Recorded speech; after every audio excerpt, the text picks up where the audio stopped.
Much thanks for visiting this beautiful city. اليوم جولتنا بسوق الصفارين ببغداد القديمة.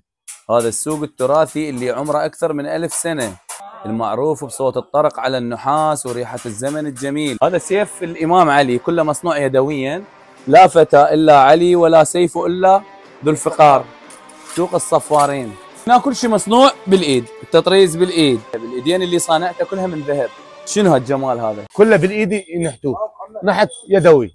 ويانا وفد من جمهورية التشيك وكانوا كلش معجبين ببغداد وتراثها. Much thanks for visiting this beautiful city. We are in Baghdad, in a city of peace, and we are enjoying the place. We are enjoying the Iraq.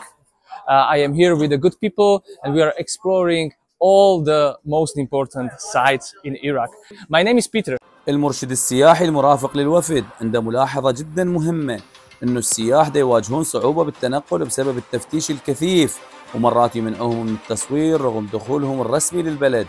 يعني والتفتيش يصير هواي على الجوازات، بما انه دخل من بغداد من جهه رسميه ومنطينا فيزا، فهواي تصير لنا معاوله، اذا ياخرون لان تدري هذا سائح عنده جدول، والجدول مالته يريد يقضيه يعني باسرع وقت ممكن. رسالتنا خلونا نسهلها للناس اللي جايين يشوفون جمال هالبلد، مو نعقدها.